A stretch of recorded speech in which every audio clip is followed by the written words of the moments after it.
Ανάστατοι είναι οι κάτοικοι του ξενονερίου Καρδίτσας από την ευνηδιαστική τοποθέτηση κέραίας κινητής τηλεφωνίας μέσα σε πυκνοκατοικημένη περιοχή και σε απόσταση μικρότερη των 100 μέτρων από την πλατεία του χωριού. Οι ανησυχίες των κατοίκων αφορούν στις επιπτώσεις που θα υπάρξουν στην υγεία τους από την συνεχή έκθεσή τους στην εκπεμπόμενη ακτινοβολία, αλλά και στην περιβαλλοντική υποβάθμιση ενός ζωντανού χωριού όπως ο Ξινονέρη.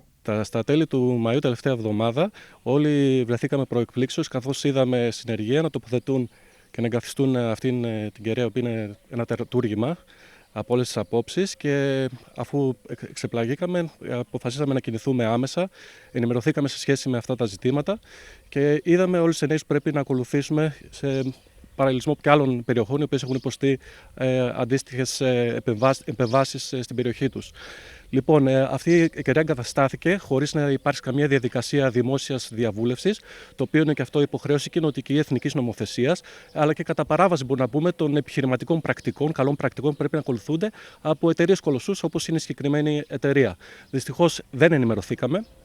Επίσης, πόσο μάλλον δεν ερωτηθήκαμε για την εγκατάσταση κεραίας κατά μεσής του χωριού, 80 μέτρα από την πλατεία, 5 μέτρα πάνω από τις στέγες των σπιτιών μας, πολύ κοντά στο κοινοτικό μας άλσος, 100 μέτρα από το σχολείο το κοινοτικό του χωριού, από τις παιδικές χαρές, από τον Ιερό Ναό του Αγίου Νικολάου.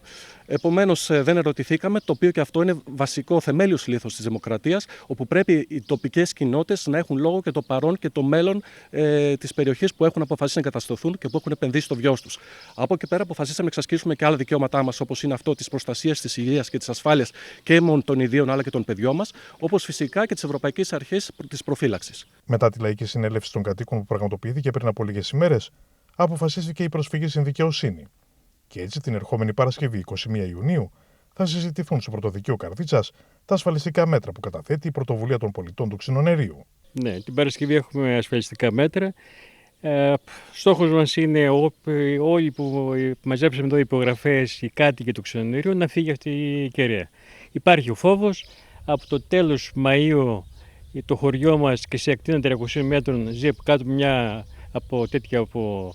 κάτω από ακτινοβολία που εκπέμπει αυτή η κεραία, και σίγουρα υπάρχει φόβος, γιατί υπάρχουν και εδώ δίπλα, εκτός τα παιδιά τα μικρά, υπάρχουν και ευπαθείς ομάδες. Υπάρχουν άνθρωποι που φορούν βηματοδότες και τα χαρτιά τα οποία τους ενημερώνουν οι γιατροί είναι να απέχουν από σε μεγάλη απόσταση, να απέχουν από τέτοιες κεραίες. Υπάρχει ο φόβος. Η ενημέρωση δεν υπήρχε. Δεν υπήρξε καμιά ενημέρωση. Οπότε ο κόσμος είναι πολύ κοντά, όπως αναφέρθηκε και πριν, στην πλατεία, στο σχολείο, στο άλσος. Είναι μέρη τα οποία συγκεντρώνονται και μεγάλοι και άνθρωποι που μένουν στο χωριό μας, αλλά συγκεντρώνονται και παιδιά τα οποία παίζουν. Και φυσικά δεν μπαίνουν στη διαδικασία του διλήμματος αν θα αρρωστήσουμε ή δεν θα αρρωστήσουμε. Είναι κάτι κακό. Ακούμε ότι η ακτινοβολία αυτή σίγουρα επηρεάζει τον άνθρωπο, τον επηρεάζει και προκαλεί καρκίνο στον εγκέφαλο, και γι' αυτό είναι ο στόχος μας, να φύγει αυτό το πράγμα από το χωριό μας. Στη γειτονιά όπου έγινε η τοποθέτηση της κεραίας κινητής τηλεφωνίας υπάρχουν αρκετές οικογένειες με μικρά παιδιά. Κάτι που μεγαλώνει τις ανησυχίες γύρω από την ασφάλειά τους. Ανησυχούμε πάρα πολύ, γιατί βρισκόμαστε πολύ κοντά στην απειλή. Βλέπετε αυτός ο πυλώνας ύψους 25 μέτρων και άνω και μεγάλου βάρους προκαλεί φόβο, τρόμο και αγωνία. Λοιπόν, και δεν ξέρουμε αν έχει και την σχετική άδεια εγκατάστασης με την συστατική επάρκεια που προβλέπεται από τον νόμο. Όπως αντιλαμβάνεστε, ο φόβος είναι ακόμα μεγαλύτερος, πέραν το ότι προκαλεί αυτό το αισθητικό σε εισαγωγικά έκτρωμα, προκαλεί υποβάθμιση περιβαλλοντική. Γιατί, όπως είπε και ο προηγούμενος ομιλητής, ο Μερκούρης, βρισκόμαστε πολύ κοντά λοιπόν από σχολείο, από εκκλησία, από πλατεία. Βλέπετε λοιπόν εδώ αυτό το τερατούργημα και βρισκόμαστε όλοι εμείς και τα παιδιά μας κάτω από την ομπρέλα του άγχους, της βίας και του φόβου. Αυτό ζούμε καθημερινά. Γι' αυτό ανησυχούμε και τα παιδιά μας. Όπως δηλώνουν οι κάτοικοι, η περιοχή έχει υποβαθμιστεί και ο κίνδυνος της εγκατάλειψης του χωριού είναι πλέον υπαρκτός, ζητώντας από τους αρμόδιους φορείς της πολιτείας να ακούσουν την αγωνία τους και να δώσουν λύση. Οπωσδήποτε υπάρχει υποβάθμιση και βλέπουμε άτομα και οικογένειες οι οποίες έχουν εγκατασταθεί εδώ στο χωριό μας και έχουν αγοράσει σπίτια για να μείνουν μόνιμα. Σιγά σιγά βλέπουμε ότι έχουν πρόθεση για να φύγουν.